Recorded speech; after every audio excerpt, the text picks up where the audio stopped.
Welcome, guys, to another Sunday night charting before the market this week. And as everyone knows, tomorrow, July 3rd, it's only a half market day. So market will be closed, I believe, at 1:30 p.m. Eastern. And Tuesday, market's closed July 4th. And then regular trading will be happening July 5th through the 7th, which is Wednesday through Friday.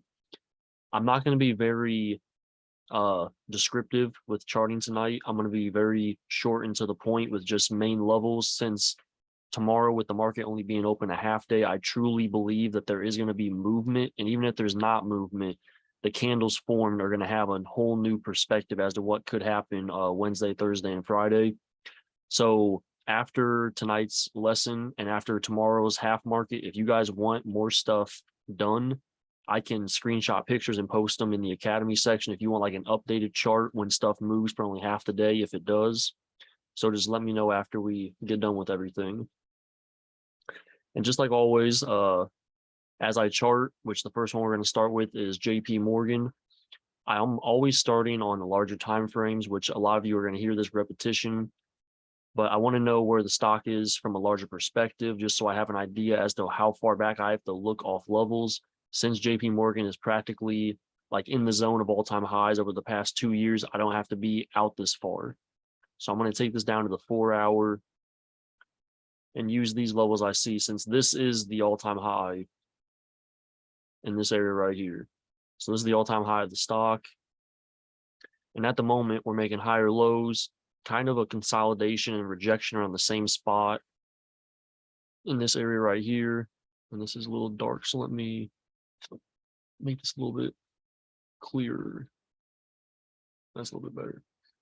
So as we were breaking the all-time highs, we'd have pullbacks, we'd hold this support, and we bounce off that. We're currently rejecting the same zone that we were bouncing off of when we were at all-time highs for JP Morgan.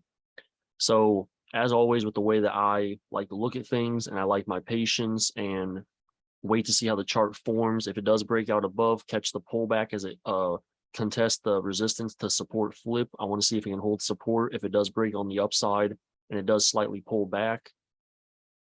Outside of the actual larger frames, I'm going to take this down to the 1-hour and see if there's a possible pullback that may happen.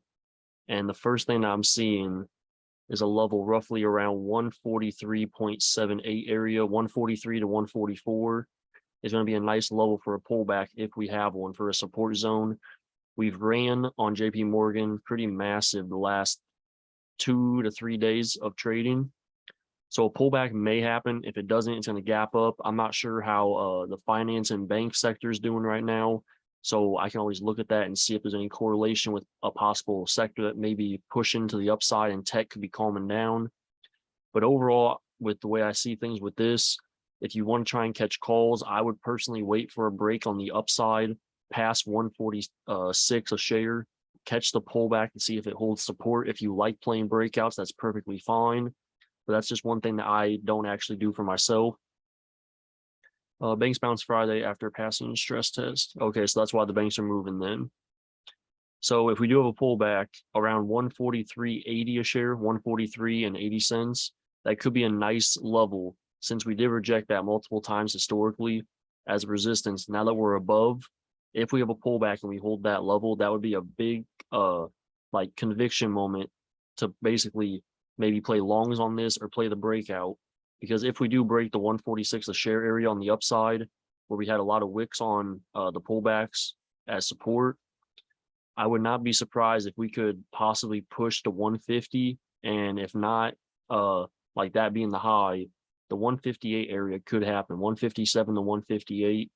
We're looking at the previous basically lower highs from when we had the all-time high. So we had the all-time high, the lower high, and the next lower high. So as we're pushing back up now, we're going to be basically filling the gaps, contesting. There's a lot of consolidation happening in between 146 and 157. So I'm not sure if it's going to be a straight push. There could be a lot of like chop, up, down, but this could be a solid play if support holds on a pullback around 143.7. And for me, I see a gap fill if 146 breaks up to 157 to 158 a share. So switching over to Bank of America now. I'm going to start on the daily, just like I said with JP Morgan, just to get an idea as to what's going on. I think we did chart this last week from what I can see on what we had. So we had a rising wedge, higher lows, higher highs, broke on the downside. Now we're trying to push back up.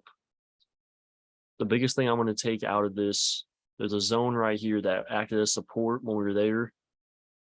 If you can see the pullback, held support, and then this double bottom, we held support again. So using that in the current time frames, if I take this down to the 1 hour now, we can use that 29.7 to $30 a share as our practically next contest. When looking at Bank of America from this perspective, I see higher lows forming, while also, if you want to consider this lower highs, you can, but it is a little bit of a stretch. I don't like to use these huge pushes on the upside. I feel like the liquidity grabs or just a quick push to pull back isn't very reliable to chart at the wick on the top. So just using the main resistance around 29.7 to $30 a share, that should be a massive rejection level. And as long as the Bank of America can hold these higher lows, keep the trends going, eventually we're going to squeeze in this area around here, around 29.3 to 29.5 a share. If we can get that momentum, that could send this a problematic move up to around $32 to $33 a share. If Bank of America does pull back, look for a nice hold off trends to make higher lows around $28 a share, so 28 even. If we catch that pullback, trends are going to keep forming, making another higher low on that pullback right here. I gotta make this brighter. Let's go blue. So a slight pullback just to keep the trends and possibly a rocket off that. This could possibly be a solid move if banks stay hot, like how Chris said they did the stress test. Finances are going good right now. Banks are looking well. I personally haven't looked at them closely, but just going off what I see with JP Morgan and Bank of America, it looks like there could be a nice rally coming for that type of sector in the market. So now looking at Citigroup, this is also one I have not looked at very much. So I'm going to go to the daily time frame once again just to see the overall. I may have to go to the weekly actually, just to see the overall picture as to what's been going on with this one. That must have been, yeah, 2008, back when we had the last crash. So none of that. That's all invalid. Only thing that matters from what I see is the daily time frame. We've been in a huge consolidation since that sell-off, it looks like. And it kind of seems this does not move very quick. So for me personally, when a stock doesn't have much movement, there's not much possibilities with the idea of what could happen. Just going off the last, what is this? Almost the last year, basically. Citigroup's been sitting in the same spot between $44 a share, maybe $43 a share, and a high of about $52 to $53 a share. We still haven't broken out of this. So could there be a move coming if this stock can break out? It looks like we're slowly trying to get higher lows and lower highs, so we're going to squeeze at some point. This looks just like how Costco did a few months ago before it had its break up to the upside, breaking $500 a share. So looking at Citigroup, for me personally, I would not buy or try and anticipate a move to the up or downside until there's more confirmation. There's a lot of chop here. So if you do get a contract, even with time, if that move doesn't happen, your contract is more than likely not going to gain that value, even though the stock is not losing value. So personally, I would not try and force a position with this. If you're waiting for something specific, that is fine. Just looking at the main support, I would try and catch another pullback to around here. Not really a higher low, but try and catch like a double bottom around 44.6 area. And if we do pull back, obviously we're going to have a lot of rejections, just like we have been. Every time we push upside, it's a lower high. And I mean, like I said earlier, this is squeezing. There's not a solid move. It's more than likely going to be a guessing scenario as to what's going to happen here. So if you are looking for a position, a pullback for support around 44.5 area a share. And if you're looking for the breakout, I personally would wait for the break of that 51 to 52 a share. I understand it could break out the 49 and the $50 a share, but it could also pull back right away. So it's going to be a very skeptical move. I'm going to take this down to 2 hour just to see if there may be more that I can't see on the daily. I mean, I'm sure you guys may be thinking the same thing. Like it's not moving very much. There's not much movement. It has a nice push every once in a while, but it takes time for this. So if you do play a position with Citigroup, I would add time to the contracts, let the chart play out, and don't try and force a move. Wait for a pullback to a main zone, possibly wait for a push and a break and then a recontest on that zone. This is a patience game with this stock from what I see. So now switching over to Wells Fargo, which we did talk about this a few weeks ago because I do remember this one. That was the first time I ever looked at this stock. My CVX cons are up. Energy should be doing good this week. And we're going to get to that one in a second. Yeah, Chevron's on the list. So we're going to be looking at that pretty soon. So just like with JP Morgan and Bank of America, Wells Fargo is also a banking stock in that sector of finance. And by the looks of it on the daily, it basically tapped out at the level we had when I charted this last time with you guys around 43.3 area. And now we're pulling back down. And I'm going to keep the same levels. And for a pullback for support, personally, I would be looking at that 42.1 area, $42 a share even. I'm going to take this down to the 2 hour just to see more candles.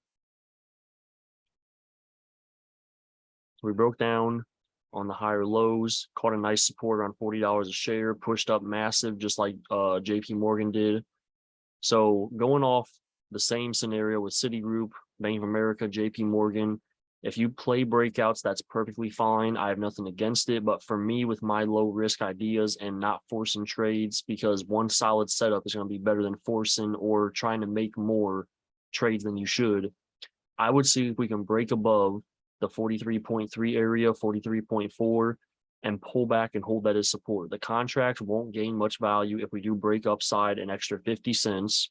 That slight pullback, you could get the contracts cheaper, even though it's above that zone.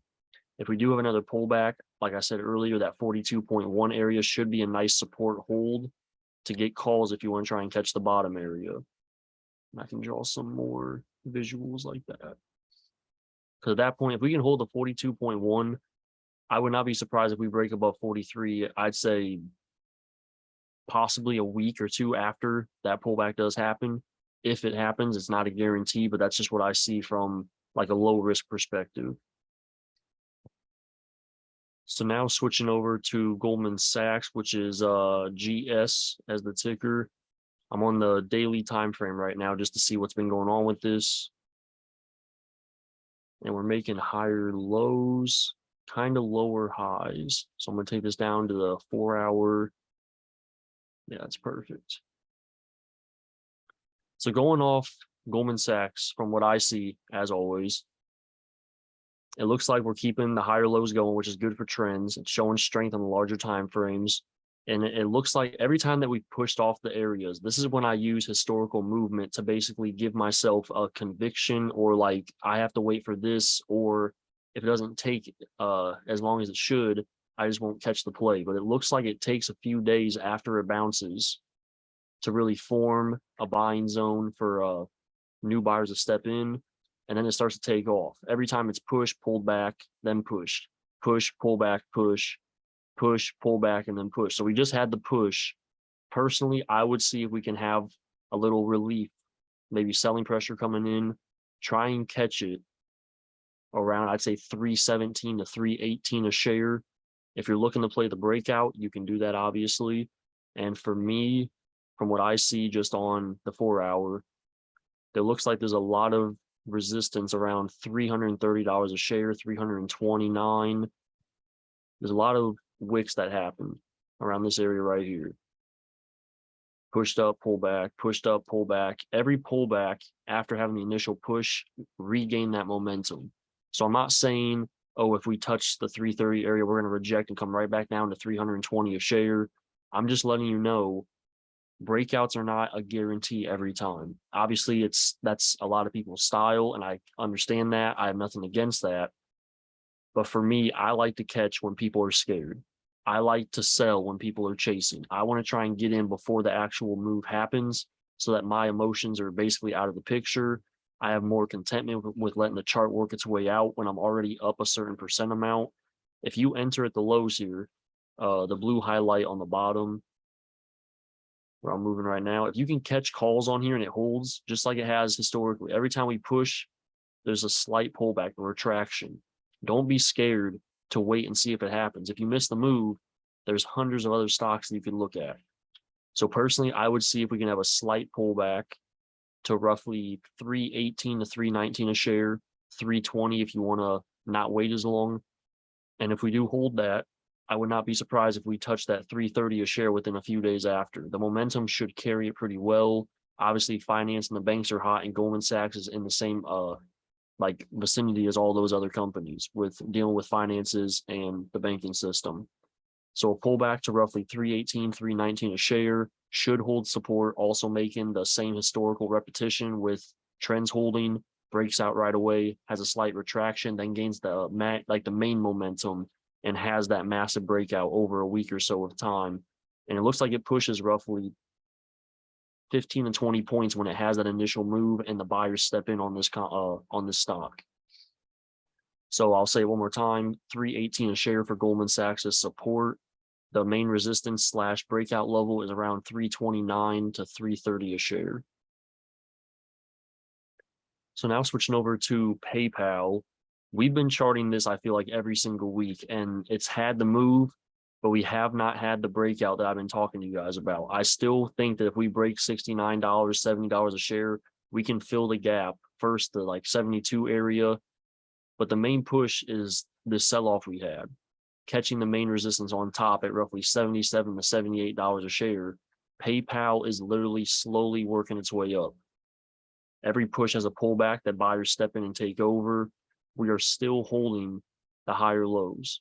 We didn't have the massive pullback like we should, but that just means the support may be higher than what initially should have been, which only means it's stronger than what we anticipated. So the main thing that I would focus on with PayPal here, we're at the main zone if we hold support here. But what I love about this current setup, for those of you that may know, this could form a cup and handle. If we found the base of the support right here where this highlight is, we will slowly curl to the upside with PayPal and contest that double top around $69 a share. If we break it with momentum, we will push the $71 to $72. If we slightly push above to roughly, say, $70 even, don't think that we won't have a slight retraction to recontest the breakout level as support. That's a common scenario with cup and handle formations. If this does actually follow through with what could possibly be happening, that is the main thing I'd be watching. PayPal looks extremely good with how this is happening. For the past 3 to 4 days, 5 days, it's literally wicking around $65 to $66 a share and keeping that buying pressure present. It's not letting that previous zone right here break. This is holding. So if we can slowly curl, PayPal could make a move to possibly the high 70s. This could be a solid swing play. So I'd be watching this closely. The main support, obviously, it's very like zoned. The lower part of this curl that's happening, you can see on the 4 hour, the 1 hour, the 30-minute, you'll see on all time frames practically. If that can hold without a wick, focus on the transition of the upside. If we break $69 a share, it could recontest as support, the resistance to support flip. If we don't contest it, we're going to easily fill the gap to $72 a share. If 72 gets wiped out completely, the push is going to be the top of this zone right up here. So focus on where the candles are going to lead it. Don't focus on in the moment, the 5 minute, the 1 minute. Focus on the bigger picture and trust the move. Because this is what we could possibly see on PayPal pretty soon. This move right here. Massive push. Banks are hot. Finance is hot. Trust the move. Don't think, oh, a slight pullback, I got to get out. Just limit your risk, size appropriately, give it time. This is a solid chart setup that I personally like, and I'm probably going to be watching it this week into next week as well. So now switching over to Carnival, CCL. This is actually one of my favorite stocks, and I totally missed the move on it because this is the breakout I was talking about a month ago. So Carnival right now, problematic move. It's literally pushed almost $6 just in the past 2 weeks, it looks like, 2.5 weeks or so. Going off just the initial move, it's hard to really pinpoint like where's the rejection going to be, where's the next resistance. We're at a main. My favorite is AVGO. AVGO I have not traded, but it moves insane. Carnival is going off like the initial drop off we had back when COVID first started. We're kind of at the same area we couldn't pass initially. We broke above a few times, pulled back in underneath, tried to contest, failed, tried to contest again, and finally broke above. And then we held that zone as support. So we know this area is going to have an effect in current price action. And that's currently where we are at. So it's a very indecisive setup at the moment, I personally would say. We can use the gap to the upside right here, which is roughly $20 a share, $20.50. I would not be surprised if we catch a slight relief, maybe a slight pullback to mid 17 a share, low $17 a share. I do not like buying stuff that has had the initial run when I was looking at it on the bottom area. So just going off the smaller time frames, I'm on the 1 hour right now. Look to see if we do pull back. This is going to be a massive drop off, obviously, but that $16.50, $16.50, it's almost a $2 drop, which I'm pretty sure may not happen. But that's the scenario I would wait for because I don't want to chase this, even if it has continuation, even if buying pressure keeps up and it keeps moving even higher. I don't want to expect this to go higher and risk a chance of losing money. I'd rather wait to see if we have a pullback. We had a massive pullback right here, and that drop off of almost $1.50 got bought up instantly and shot up. Within 4 days after that, it ran almost $4 a share. So I personally would wait for a pullback to roughly $16.50. If we do push to the upside, the only rejection zone I can really see is around $20 a share. So a $2 move upside, and then my pullback for calls on the support is a $2 drop off. That is what I see on Carnival. Look at the massive move. This is one of the things I try and preach to you guys about. Focus on where it was and not where it could go. This was a massive move on a small cap stock. So don't think just because it's been going, it's just going to keep going, keep going, keep going. If you get week of expirations and Carnival has a slight pullback or it doesn't move one day, those contracts could get destroyed. So you don't want to try and go big on this. You don't want to try and hit the home run like, oh, it's been moving $1 a day. Let me get the 20 calls for this same week expiration. Don't put yourself at risk for a play that may not have continuation. Personally, wait for a pullback, see if it holds support, buy in, ride it up to the next part. That is what I would look for. So now looking at NVIDIA, and I believe this is the all-time high. So we don't need to go too far out. I'm going to go to the 30-minute for NVIDIA. All we have to look at is the yellow highlight and above. None of this price action down here matters. This is all invalid until we break on the downside. So going off the zones that we've had charted since last week when we did the charting session, I told you guys about the zone around $422 a share, and then the main support was the 404 a share. We had the pullback and a lot of wicks, down, up, down, up. We caught the momentum, now we're pushing. The main scenario at this point, are we going to go higher? When looking at the readjustments for the next resistance, the next rejection zone, we can move it up to around 428 a share or so, 427. Looking at the main support now, it's literally where we are at the moment. About a dollar drop, I would say, would be where you want to see if it can hold support. If you want to pull it back lower just before the zone it have before the breakout at roughly 417 to 418 a share, that could also be a nice spot to catch a wick down on NVIDIA. Chip stocks are still moving amazing. Tech is still hot. This could just rocket in pre-market and not even have a pullback. Just watch the resistance around 427 a share. If that does break, we are going to push back up to 433, if not to all-time highs again. Just like always, I like to wait for the pullbacks. If you are a breakout trader, be weary of that 427 because the next level above is about a $7 move to about 433 to 434. Those are the main zones that I see. And I'll put actual levels on here so you can see them better. And of course, the area we're at right now is a main support. That 422, we had a lot of wicks back here. We had pullback, held support, pullback, held support, vice versa, repeat, vice versa, repeat. Then we broke down the downside. Now we are back above that 422 level. So just be cautious.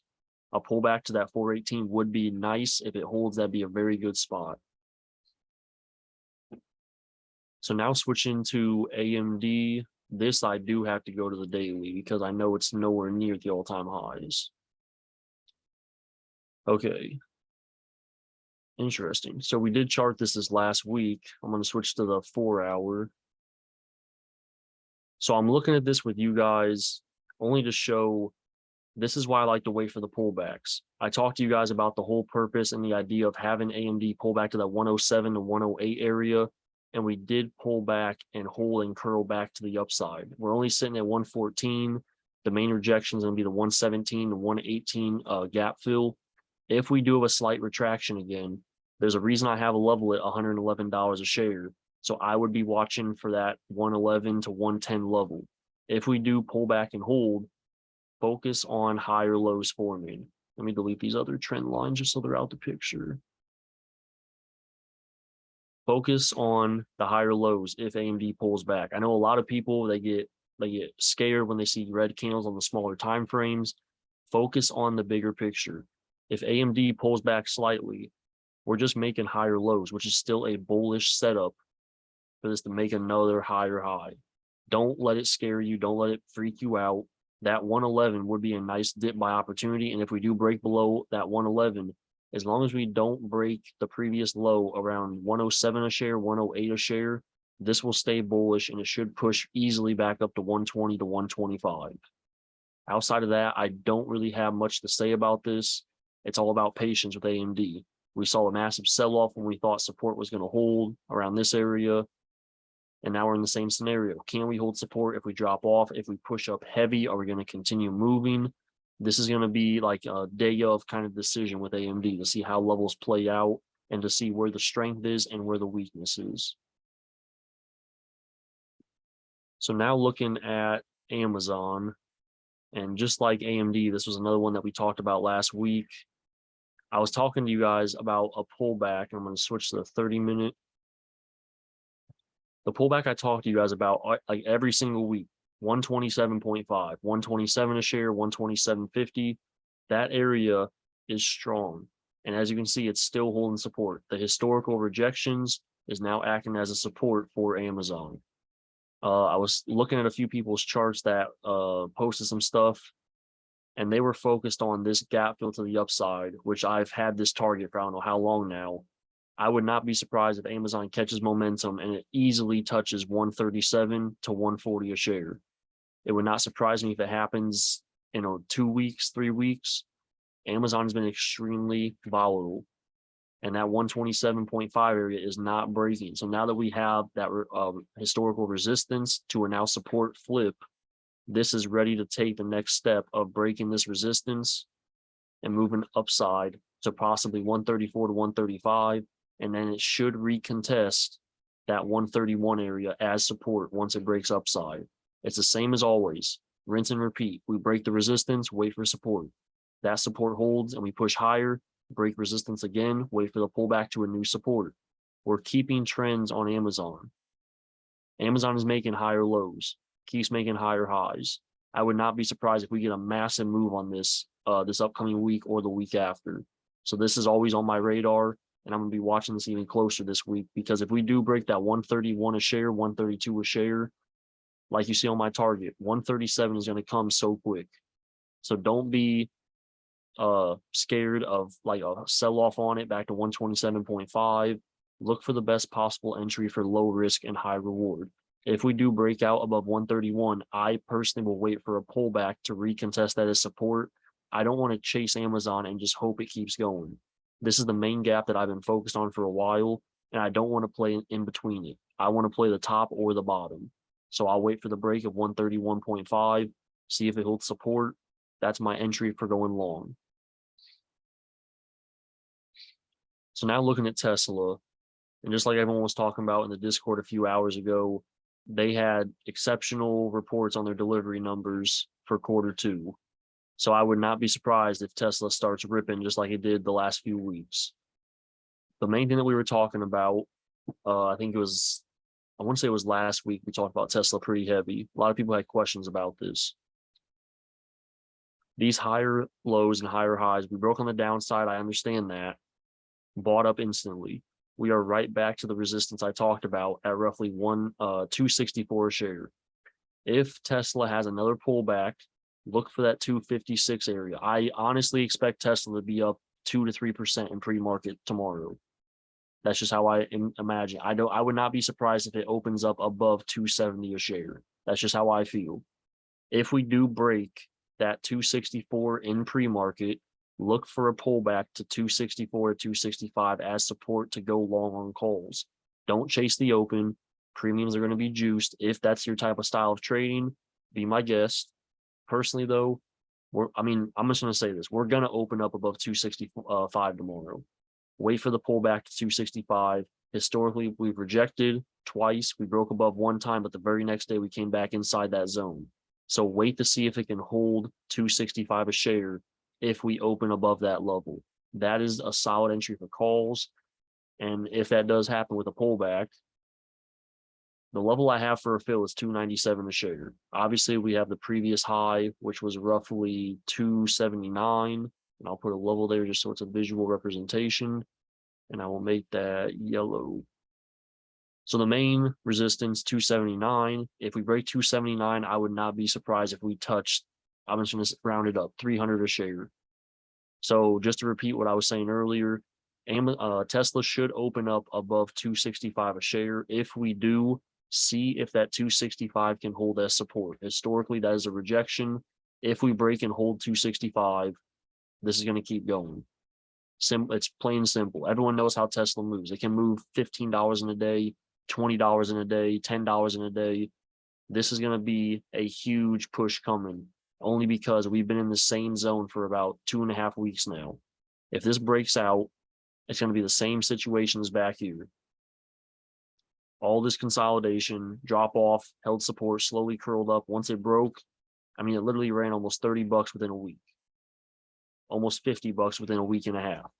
So don't be surprised if Tesla touches 300, I'd say in July, if not the first half of July. So just be wary of all that. So now I'm switching over to Costco, and just like I was talking about with Citigroup, I'm going to zoom out just so you guys can see the same representation I talked about. Costco is in the same formation, making those lower highs, making the higher lows. Once it broke out, look how the move is slowly pushing. It's moved almost $30 since breaking out. I understand it took a few days, but the momentum on Costco is gaining traction. This is having that initial push all the time of this, like lower highs, higher lows. Once that move happens, that's when people flood in and they buy. They buy, they buy, they buy.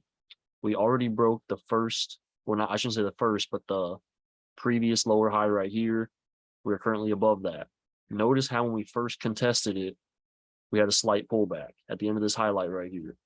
We touched it, pulled back, people bought up the dip, sent it right back to the upside. Look what we're slowly approaching next. Same result, rinse and repeat. If we touch this, I expect a rejection. Try and catch calls. Here, let me simplify this down a little bit. So watch, I'm going to say 541 a share, 542 a share.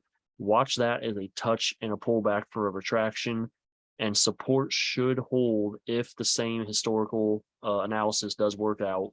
Roughly 532 area share, 533, 532. So a push up to 542, rejection, and we should form a higher low support at roughly 532. Does everyone understand and like visually see how these setups work? When we form these lower highs, as we break to the upside, each of those previous lower highs will be contested and they will act as price action, and it will respect it very well. So as we push, those are the gap fills. The first gap was the 529. Next gap is 542 area. Next gap is going to be 564. And then obviously the next one is the previous high out of this triangle, which is around $600 a share. That is just how this is going to work. So now switching over to Ford, and this thing is still, it's the same scenario, higher lows, lower highs. Once it breaks out, it moves. Ford's next gap fill is going to be roughly $16.60. If we get a pullback on Ford, this is what I'm looking to buy when it does happen. this previous rejection. Same thing as Costco. We pushed up. Once we touched it, we pulled back. Buyer stepped in, broke it out. If we have one more pullback to test this resistance to support flip, 14.5 a share is the loading zone for calls on Ford. Don't play the week of. I know how Ford moves. It's very slow, but when moves happen, it moves quick. Add time to the contract if you end up playing Ford. I watch this every day, so I'm very familiar with it. But if you aren't, you can't buy the week of 2 slots out. A $2 move on Ford in a week, it happens, but it's very rare. And it has to happen quick if you want to gain value on those contracts. So personally, wait for a pullback to roughly $14.50. If we hold that, we should easily push to the upside and touch $16. That's basically what I see on Ford. This falling triangle, symmetrical triangle, whatever you want to call it, this was one of my favorite setups that was happening on this stock in a while. Before that, there was not much going on. Just basically higher lows, higher highs, not much to really execute. When formations like this happen on the stock, you have to take advantage of it. Realize where it's bouncing, realize where it's rejecting, play off the chart. Don't play off, oh, I need to wait and see if it happens. Trust the chart and add time. Size light, add time. Let the chart do the work. That's literally how we caught this a few months ago. I alerted us in the Ford around here. Literally the very next day into the next week, we just shot up. Trust the chart and give it your faith. Don't trust yourself, trust the chart. And eventually you won't have to trust yourself because you understand I'm not making this play. The chart is doing it for me. Always add time to stuff. Size light, size what you can afford to lose. Make sure you give it a drawback space so you don't oversize and have to sell at 20% loss. Let the chart do the work and you will greatly appreciate how the results affect your account. So switching over to Chevron now, I'm going to go to the daily time frame just so you guys can have a good picture on where this is right now. Since we are basically at all-time highs, we're trying to get a new support formed. So just like I was saying with other stocks, since we're at that area, I don't have to see everything way back when. So I'm going to take this down to the 4 hour. I can actually go down lower, I think. Let's go to the 2 hour. There we go. Here's the 2 hour. So Chevron, and I know Anch was talking about his Chevron contracts are up right now. This is looking like a solid play. The biggest thing I would watch going into this week, which I hope you guys are starting to realize what I look for, notice these rejections that happened. We're literally on the brink of touching that area now. I'm not saying it's going to reject. I'm just giving you an idea. Be cautious. If we do start to reject around 158 to 159 a share, maybe trim. If you only have one contract, just be weary of what could happen. Put a stop loss in profits, whatever you may have to do. But energy has been hot. So I would not be surprised if we get a break, possibly contest 160 a share. If we break 160 a share, we should get up to the 165s. That's what I'm seeing right now. A lot of historical rejections around that 165 area. So that's where I'd be watching. If we do have a pullback on Chevron, watch 156 a share area. I have a level there for a reason. If we break down the downside for some freak reason, watch the main support around 153 to 154 a share. If we do break that 158 a share on the upside, that resistance to support flip is going to be important. The last time we had that flip, I'm going to take this down to the 30-minute now. Chevron tried to hold in between all this chop.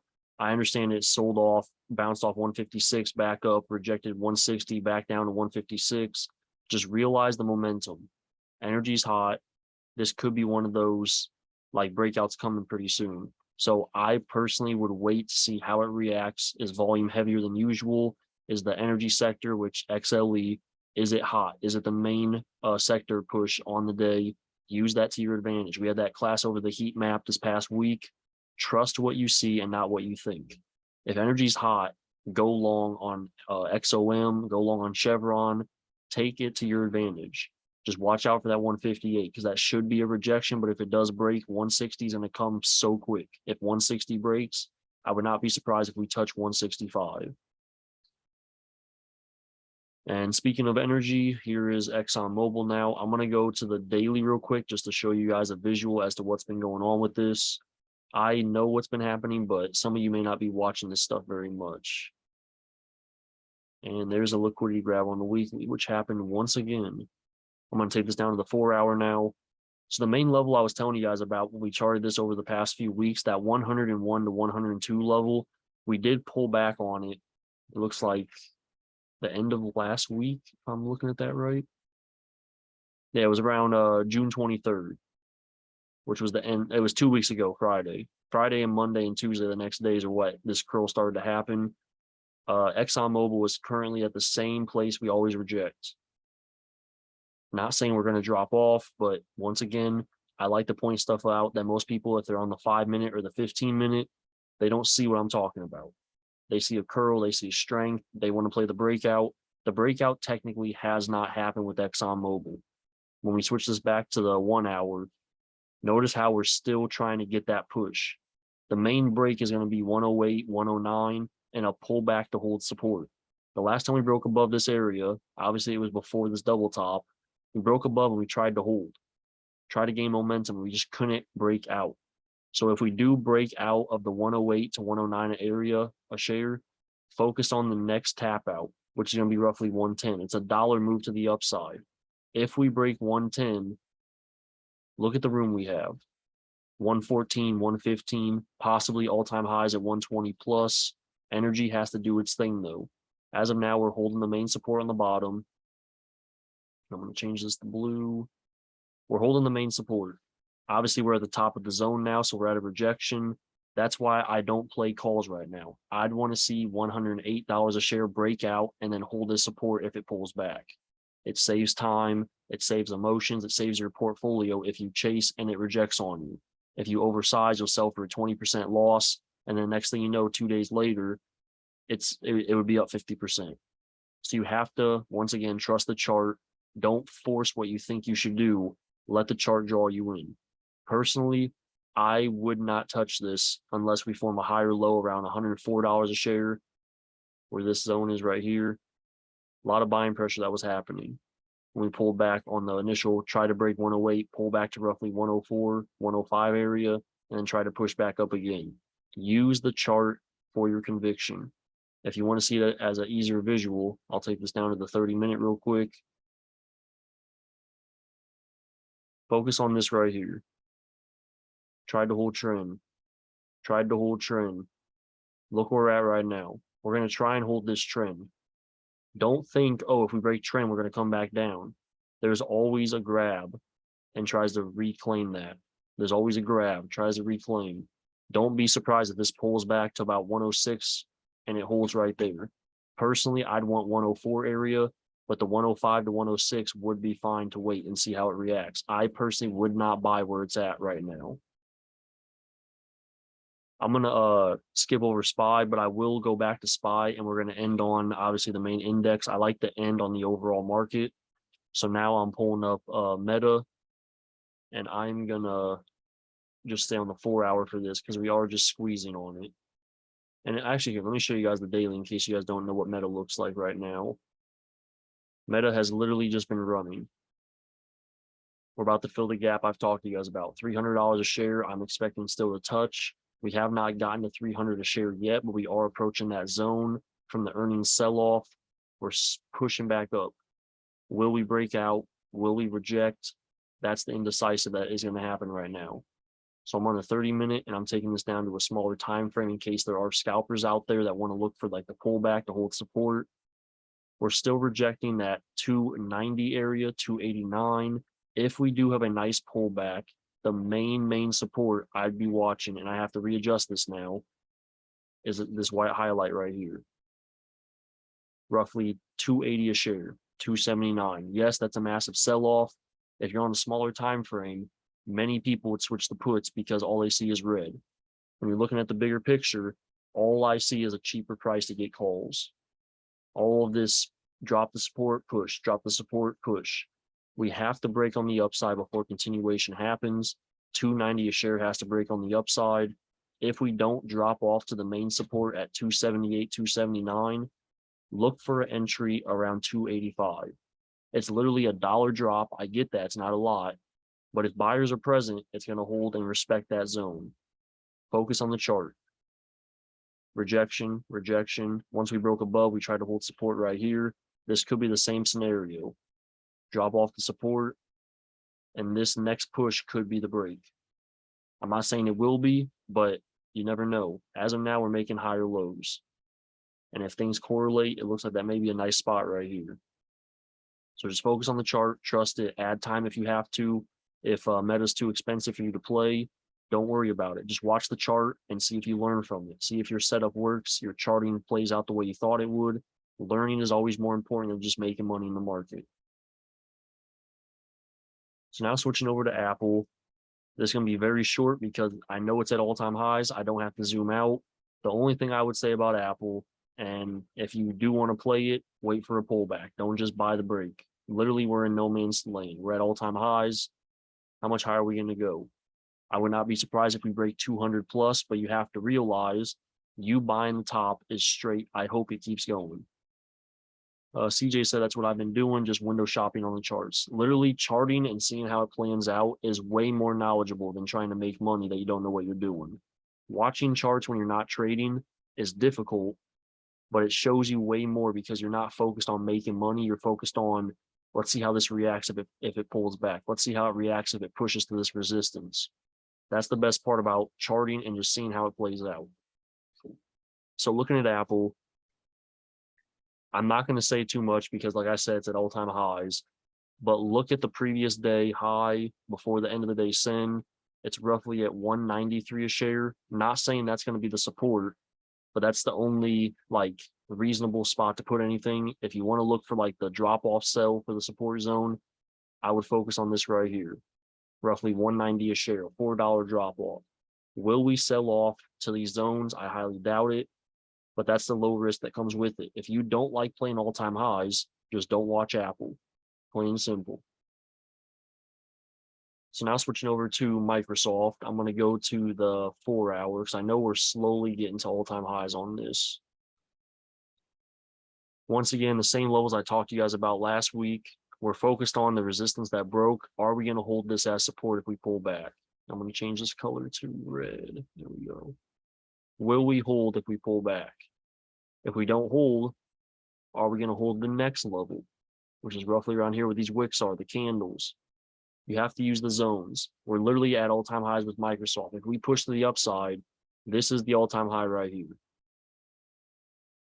So you have to realize how much higher can this go? Do I want to play the breakout? Do I want to wait and see if it pulls back and consolidates? Could it hold these higher lows and keep the trends going? Wait for the chart to form. Don't force the play if you don't have to. First support I'd watch is roughly 338 a share. If you want the support underneath that, it's around 332 a share. Main resistance is the all-time high, which is roughly $351 a share. And now going over to MU, which MU is a semiconductor, a chip stock. And for those of you that may not know how this looks, I'm going to zoom out on the 4 hour. What do you guys see with where it's currently at? This red dot is the current price. What do you see? I want to try and get you guys involved a little bit. There is no such thing as a wrong answer. Anyone can see something different. Mr. Trade says potential bounce. Outside of Mr. Trades, why do you think there could be a bounce? He said it, so he knows. But for those of you that may not understand, why do you think it's a potential bounce? CJ said back test. All I got to do is put one highlight. You guys should be able to see it. Previous resistance. That's what Alan just said. It's perfect. So Mr. Trades obviously got it first. That's the bounce zone. The reason for that, historically, it's a resistance zone. MU literally had 6 to 7 times it tried to break out, never could, kept higher lows forming, squeezed, finally broke out. Now we're back down to that support. We're slightly underneath, but that should not scare you out. Sold off hard after earnings at 70 and dumped. Exactly. Earnings as always. If we're keeping trends are in formation. We're slightly above the main resistance historically. That should now be support at roughly $64 a share, $64.50. Just because we're below that doesn't mean it's going to sell off. Could it? Yes. You also have to realize hedge funds, the big boys, market makers, whatever you want to call them, they know what we look for. They know, oh my gosh, look at all this resistance. If we drop it below, they may think we're getting puts, or they may think it may sell off. Notice just because the highs aren't where we currently are, look at right below it. all the consolidation points before it pushed again, all the rejections below that as well. There's a lot going on. So don't think this is invalid just because, oh, the main wicks broke on the downside. Okay, cool, that's nice. But you also have to realize if we switch back to AMD, AMD did the same thing. Wicked heavy below, came right back up. Don't let the chart scare you. Don't think, oh, I like the move is broke. I'm just not going to do anything. Calls are cheaper right now. I understand it's hard to process that, maybe hard to recognize. If you want to wait for more conviction, wait for this to break. Why didn't it same color? Wait for this resistance to break as resistance and switch to support. You can use that. If you can understand size light, add time, let the play work its way out, this could be a huge grab for people buying shares, buying whatever, and push it right back to the upside. If NVIDIA and AMD stay hot, other chip stocks are going to be the same way. AMAT, PG, MU, they're all going to follow suit. So don't let this scare you. On the smaller time frames, yes, this looks very scary. Oh my gosh, we broke the previous support. Focus on the idea that the larger picture is still holding higher lows. We're still in a bullish formation. Realize that. Nothing wrong with this. I like the way this is looking. So now switching to Google Class A. We're still holding this cup in hand, well, the handle off this cup. I talked to you guys about this last week. The main thing that I've been focused on, and here's another example of this liquidity grab, whatever you want to call it. Sold off below what we had for the wedge, sent right back to the upside. Google looks so good. It literally does look good. And the best part about Google, it's tech. Tech is hot. So just because, once again, we sold off, oh my gosh, we're going to tank. Focus on the bigger picture. We are still holding the formation.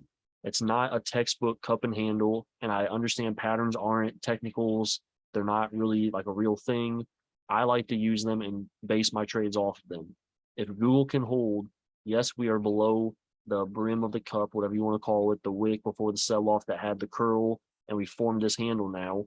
This is looking strong. If we can hold support and start to push back to the upside, first contest we're going to have is roughly 122 a share. If we break 122, we're going to contest 126, 125 area. If we somehow break above that, and let me put a line at that. There we go. We held support historically. If we break above 125 or 126 a share and hold that as support, focus on the gap fill. 140 is coming. Volume decrease on the VF2. So I don't have the volume stuff pulled up, but that's good to know.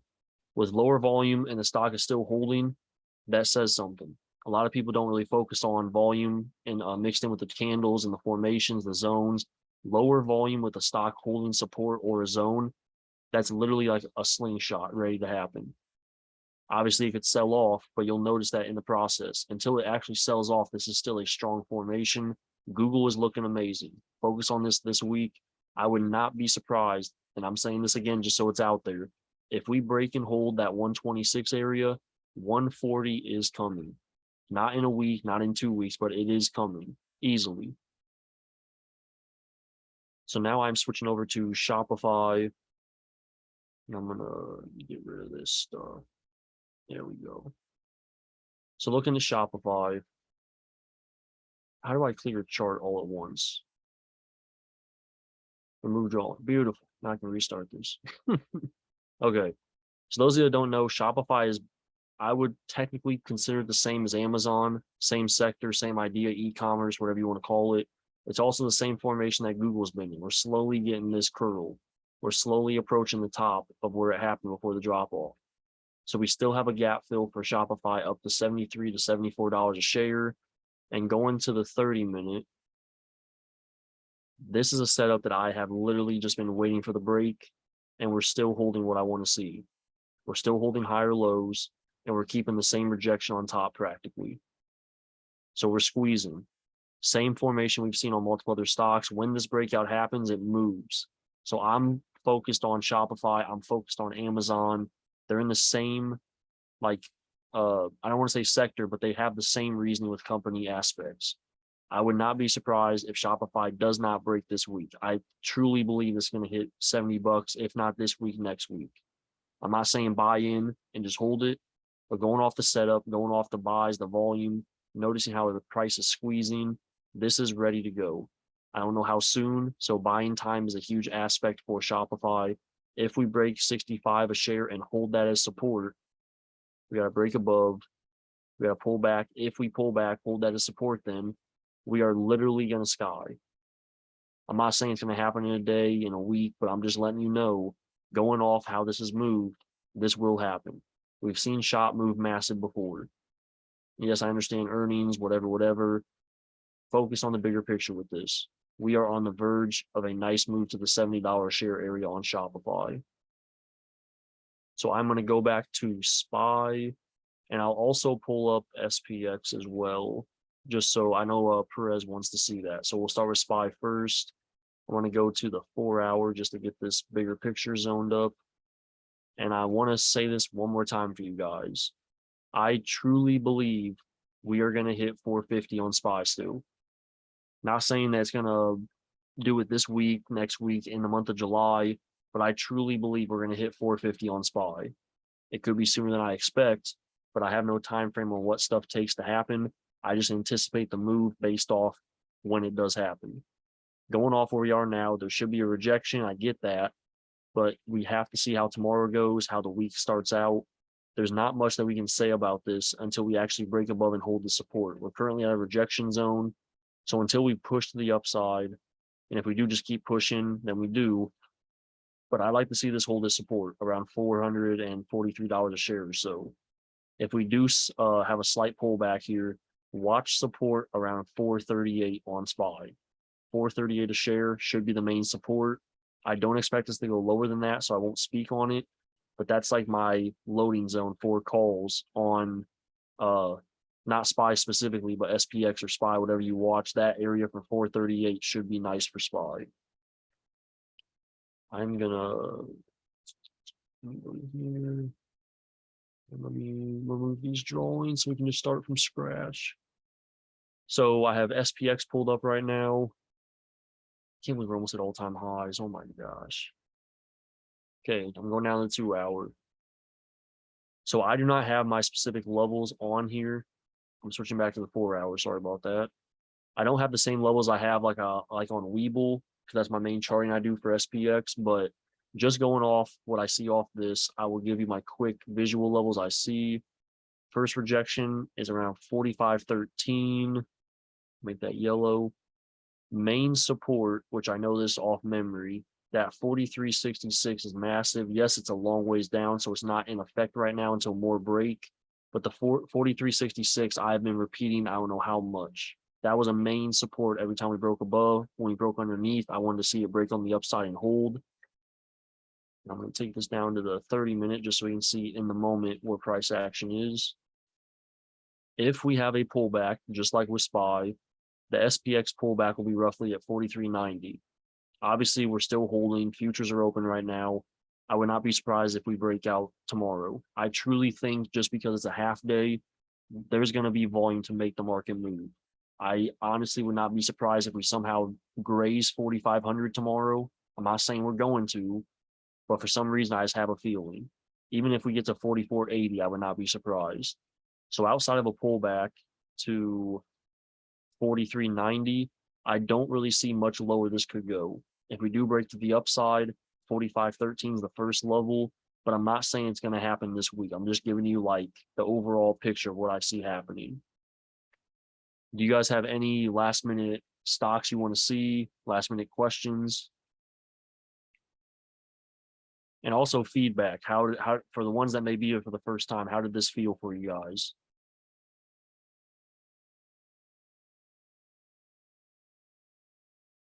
Just at 280 right now. It's insane. Roblox. AI and Roblox. I will do this real quick. I feel like KK is 3,700. Once again, AI. Main support, same level I had last week. We talked about this, $35 a share if we pull back. If we go to the upside, I would look at a reject around $38 a share for AI. If we break $38, we will easily touch 40. So if we hold support at the $35 a share, this should stay bullish. Focus on the trends that are going to hold. Don't take it up to price action. Go off the two that have already formed. So a pullback is normal. That's going to be a healthy pullback. Don't let it freak you out. $35 a share is the loading zone. And then you said Roblox. I know I have this somewhere. There it is. Let me go to the 2 hour for Roblox. Okay, same thing as last time, KK, we talked about this. We're still zoning. I personally like to catch it on the pullbacks, on the pushes. And it's kind of crazy to look at this now because I think this was, yeah, so I told you guys last charting session, watch, we're going to push up and reject. Literally the same zone I charted, we rejected $42, $43 and came right back down. That literally happened on Wednesday open. Everything with price action reoccurs. I understand there's more like algorithmic terms and everything. I just like to keep it simple for like what I do. This resistance literally is playing out. I would wait to see if we pull back, and if not, focus on the idea of higher lows are forming. This could squeeze, but it's a little too soon to tell for Roblox. Yeah, you're welcome, Chris. You're welcome. 4 hours key. I go week out, then day. 4 hour is good. I usually start on the daily or the weekly just to see where the stock is if I haven't looked at it in a while. And for a good quick example, if I go back to Microsoft, oh, let's go to ExxonMobil. That'll be a good one. I'm going to go to the daily on this real quick. So notice when I'm on the daily for ExxonMobil, if I zoom out, price action only works when it's in the same like vicinity. So focus on, okay, back here matters. So I need larger time frames. I may even need the weekly for this. So that's all I need to see right there. So the daily's fine. I go back as far as I need to see with current price action holding in the same area. If I go to like NVIDIA, I don't need the daily because why the heck do I have to see all this crap back here? It's invalid until we break supports at the current price action. So in this instinct, I go to the 30-minute or the hour. There's no point looking at the daily. That's just how I do. I understand you can use the daily candles on the current area, but the aspect of doing that, there's not much benefit when if you look at the smaller candles, it's all the same thing. Because within each daily candle, there's I don't know the exact number, but there's X amount of 30-minute candles, X amount of hourly candles, X amount of 4-hour candles. So that's just why, like with NVIDIA, I don't need to see the daily. I can easily use the 30-minute and I can see everything a lot clearer. That's just how I personally do it. If I have to see stuff from a week ago, if I start on the hourly, I'm only caught up on what I see. I get excited. I don't go back and check stuff. So starting on the larger time frames, I know on the bigger picture if it's important. And if it is, I'm more cautious to play things because if we look at something like Amazon on the 30-minute, all we see is freaking ups, like all we see is trends. Up, up, up, up. If we take this to the daily, now let me delete all this crap. I hate when I have these drawings. There we go. Looking at the daily, it's like, okay, we just passed the main zone right here. Could we keep pushing? If we do push, this is basically the gap, but we have a nice zone right here. A lot of historical support that should act as a resistance now around 135. That's why it all depends on what you use. For me, I start on the larger frames. If I don't need the larger frames, I'll take it down. I want to see the bigger picture so I don't get faked out. Because if we didn't know Amazon was slowly approaching a 135 rejection, imagine if we gap up overnight and pre-market, say Amazon's at 134. It opens up at 135. If you're on the smaller time frame, all you see is, oh my gosh, I got to get in before it's too late. Not realizing if you go to the 4-hour or the 2-hour, this is literally like, that's the price action that's going to reject if it respects what it did historically. So I like to have the bigger picture. It calms me down. It makes me wait longer. So I'm not forcing plays out of hope, out of misconception. I take less trades, which means I can possibly have less losses and I'll take better setups. That's why I personally do that.